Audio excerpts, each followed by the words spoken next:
After many years in the media, in the news and public affairs setting, as well as features and lifestyle-oriented interviews, I've had the chance to speak to politicians, actors, entertainers, singers, scientists, and such. But nobody excites me the way that this interview does. I'm going to be speaking to somebody who wears many hats.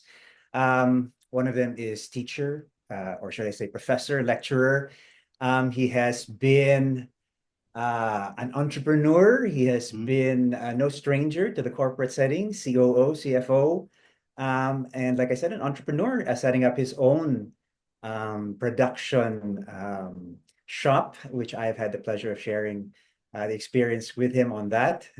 He now adds published author to his extensive resume, my very good friend, Jake De Guzman. Jake. Hey, Pao. Thanks for the intro. I'm also excited. This is the most excited I've been to talk about something I've done in a long time. You have written a book, The Call to Lead. Super interesting. First of all, congratulations on that. And it's been a pleasure to watch you sort of journey towards Mm. this. Go through those lessons, go through those learnings, distill all those learnings and experiences into what would eventually be your book. And I think this has been a dream of yours a long time in the Mm. making. Did you always think about writing a book? Did you think that it would always end up being a book? The book came about because I was teaching the leadership class in the Ateneo Graduate School of Business. Sorry, let me say that again.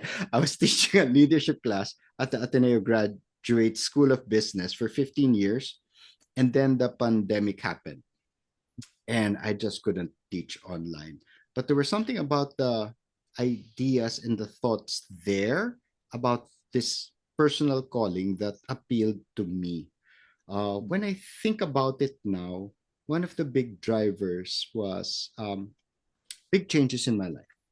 Uh, in 2019, I lost my mother, and a few months later, I closed the company that I thought was my life's calling. And it Mm. was suddenly just everything turned upside down. The world changed. And then the pandemic happened. And then the So, pandemic, yeah. yeah. So, what do you do in this cave, in this silence, in this separation from everybody else? Um, except for me, think about Mhm. what's next.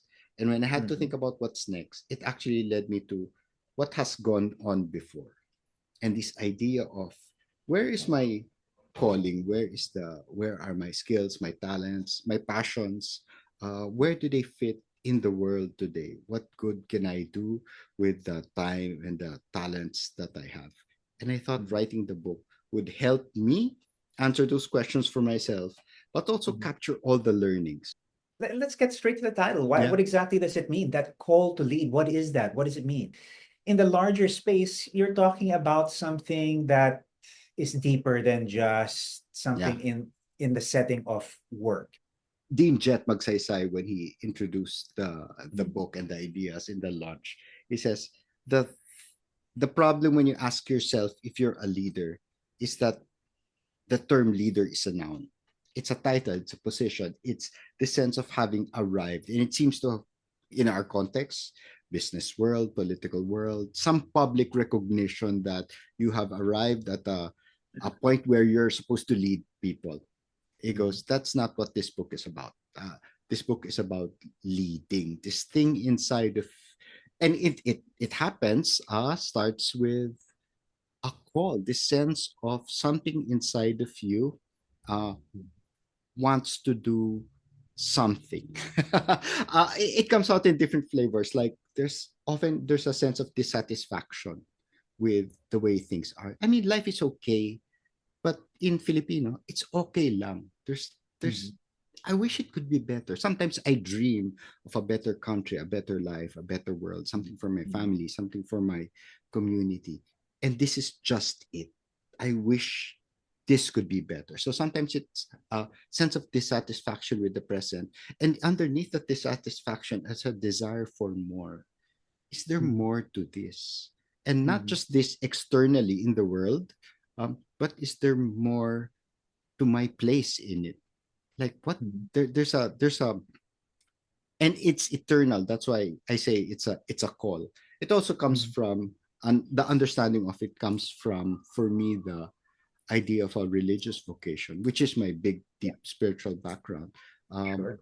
that there is a voice, inner voice inside of us that calls us to be who we really are, and somehow put that in the world. And it comes out in different ways. Desire for more, dissatisfaction, um, making your way in the world, Mm. a problem. Sometimes it's external, a problem so big that you wish somebody would do something about it. Mm. Or it calls to you. It's a disaster. It's a time of crisis, and I Mm. must drop everything and answer this need of the people around me. Yeah. Sometimes it's a pain point. Yeah, I wish somebody would fix this. Are we all on a leadership journey? And do we all have to recognize a call and do Mm, something about it? Are we leaders if we don't answer mm. that call? You know what do you understand what Yeah, I'm getting yeah, at? yeah, yeah, yeah. I've asked those Is questions everybody gonna myself. be on this journey? You know? Everybody's on a journey to discover who they are and where they fit in the world. Mm. And I always say the biggest question of my life, and the thing that ties my resume that does not make sense, from Jesuit to MBA, from finance to media to startup to teaching to Mm. now I'm doing a course on coaching. The thing that ties it is the question is, where's my calling? Mm. What should I do with my life? So I Mm. think everybody's on a journey. Everybody's on a and that journey is a hero's journey. And if we look at our own life stories, you'll see that attempt of trying to find who am I, and therefore what am I supposed to do? How do Mm. I become who I am while I serve my family, my community, my country, provide for myself, and make a difference in the world? Where is that sense of thriving, flourishing, fulfillment, happiness, Mhm. joy, sense of being fully alive and who I am? I think we're all there. Amazingly, for me, listening Mm. to that call brings Mm. you to leadership. In your book, I think you obviously given your background, it's set against a very Ignatian framework and perspective. The Japanese, Yeah, also easily describe it as ikigai, don't yeah, they? I mean, yeah, it's simplify that for us. What you love to do, what you can get paid to do, and yeah, what makes a difference in the world. That all intersects somewhere, and where that point is, has been called in their way of in their framework ikigai. In ikigai. Yeah, how would you describe that intersection, and how do we how do we find that? How do we yeah. what's how do we do that? Joseph Campbell, when asked, uh, there's a journalist, Bill Moyers, asked him, so what is the meaning of life? And he goes, honestly, I don't think we're looking for the meaning of life. We're actually looking for the experience of being alive. Uh, and that experience of being alive, being fully alive, driven by that search of where where do I belong? Finding that is really that intersection of four things that cultural traditions, spiritual traditions, even business thinkers, um, all seem to say the same thing. Like we're looking Mhm. for that being alive, that sense of leadership and contribution to the world, making a difference, is comprised of four things. Mhm. What you're passionate about, what inspires you, what moves you on the inside. Jim Collins says, when we look at companies who become good to great, they don't say, what can we do? And let's get passionate about it. He goes, no, what were we Mm. passionate first? And that's what we Mm. do. So, Mm. so what moves you? What inspires you? What stirs your heart and makes you feel whole? What are your skills? What are you good at? Mhm. And sometimes there's an Mhm. intersection between the two, right? What you're passionate about, you're actually good at. But Yeah. what you're good at? What are the skills you've learned in school, at your work? Jim Collins says, not just skills. What can you be world class at? What Mhm. is something that people go to you when they have problems? Reid Hoffman says, what are your assets? What do you have? Family, network of Mm. friends, people we went to school with. Do you have a laptop? Do you have a phone? Can you take videos? Can you write something? What are your skills of assets? What are the needs around you? What are and you could when you expand your view outside of yourself, what's happening around me that I care about? And there's so many problems in the world. Mm, But what are the problems that are close to you that you care about? mhm, Um, mhm. what are the problems you wish other people would solve? And those and how can you use what you love, what you're passionate about, what moves you, what you can do to address those problems? And the fourth dimension is in the opportunities and trends that you see today.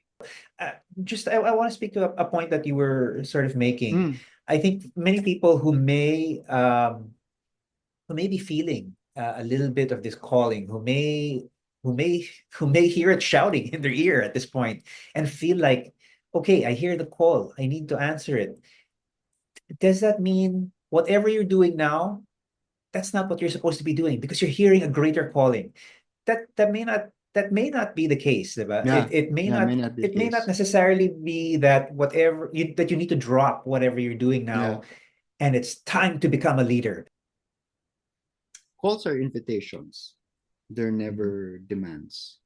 Like if you listen to your own heartfelt desires, you know you can say no if like yeah, I'm not no, not right now. I'm not ready. I have to provide for my family mhm, when I'm ready. So that can happen.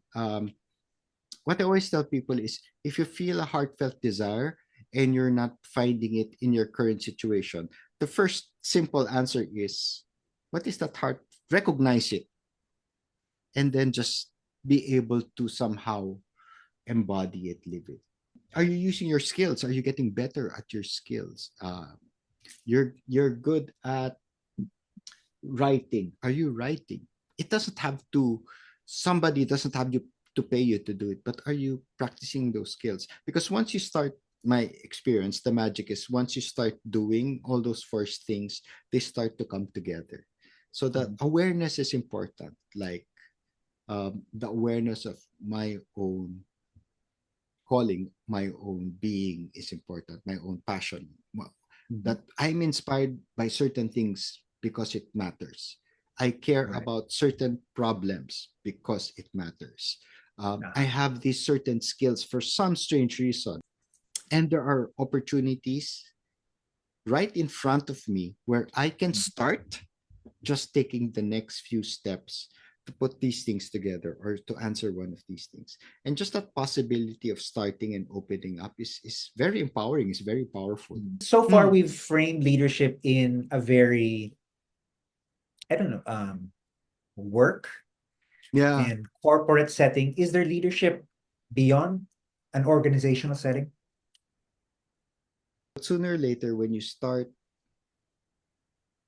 yeah, listening to your own passions and desires and using your skills and making, organically, naturally, even without intending it, making a difference in the world, when you start looking at problems you want to solve, they tend to be bigger than yourself.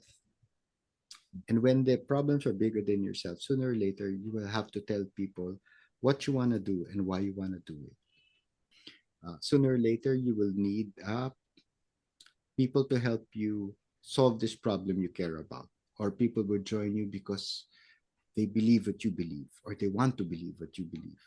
Um, and once you do that, you need rules like, okay, how do we work together? How do we do this thing that we need to do? What's going to fund it? How do we use these resources of money, your time, your energy, your talent, your skill to solve this problem? How do we measure it? So naturally, leading leads to leading.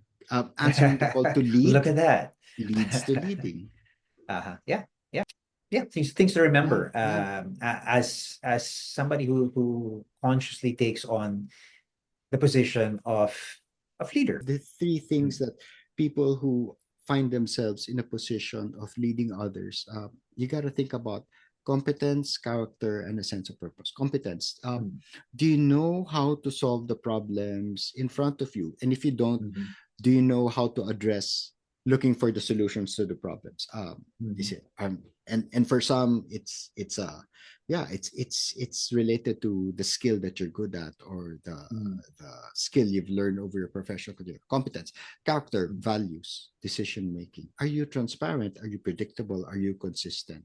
um, when it's a choice between your own benefit versus the greater good, what do you mm, choose? What do mm, you choose when no one's watching, when there are no penalties? And can people count on that? Can mm, people count that you have their backs? Then mm, sense of purpose. Yeah, why do you do what you do? Uh, there's a there was a Jesuit vocation promotion poster in the, I think, late 70s, 80s, when the multinationals were becoming popular in the Philippines, P&G, Colgate, Unilever. And the mm, poster was this Atenean with a briefcase, yuppie 80s. And that the poster's challenge was, will you sell soap the rest of your life? mm, So why do you do what you do? It doesn't have to be big. One of my favorite stories comes from Eddie Boy Calasanz. He tells this, I think, story from a Chinese philosopher who walks by three men breaking mm. rocks, and he asks the first, "What are you doing?" "Oh, I'm just breaking rocks." The second, "What are you doing?" "Oh, I'm building a wall." And he asks the last one, "What are you doing?" And they're all breaking rocks, and the last one goes, "I'm building a cathedral." So what is your why? What is your sense of purpose? And you can be building rocks, you can be cooking, you can be cleaning, you can be uh, doing accounting, you could be Mm. talking to people, recruiting, HR, you can be counseling, whatever it is. Do you see that the little bit that you do contributes to The a bigger smallest cog, why? yeah, the smallest cog Yeah. is an important part of the larger whole. How did you, Jake? How did you want people to use the book? Mm. Is it a tool? Is it a textbook? Is it a how-to? Is it a collection of your lessons? How did you want people to yeah? What did you want the book to be? And how did you want people to use? How do you want people to use it? I wanted the book to be a conversation Mhm, uh, between me and you, the reader.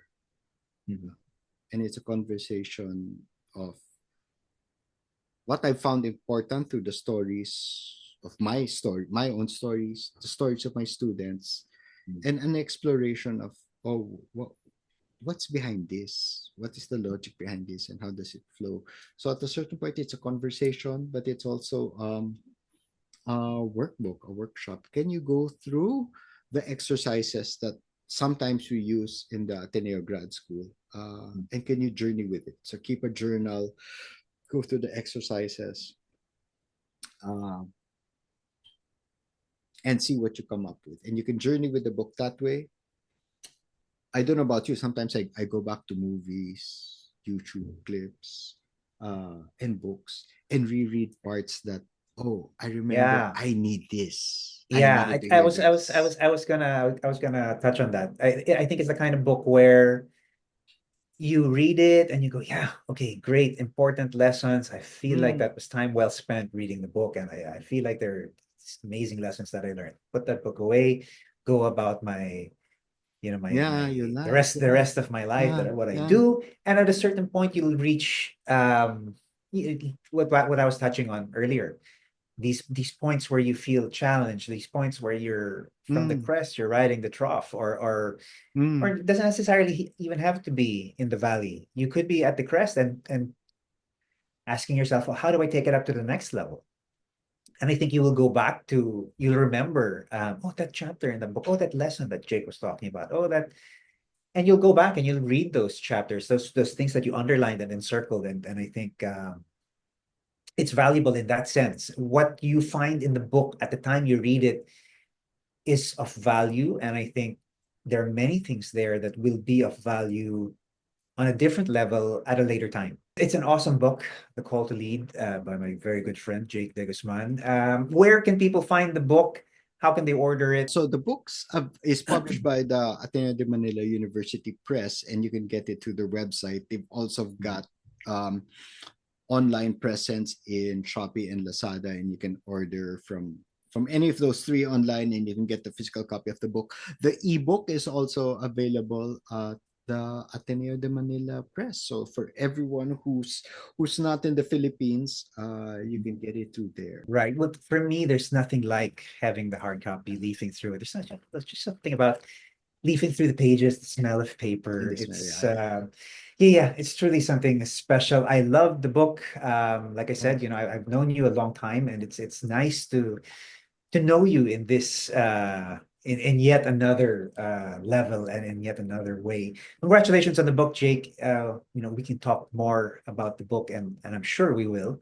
But this particular chapter, we'll call it.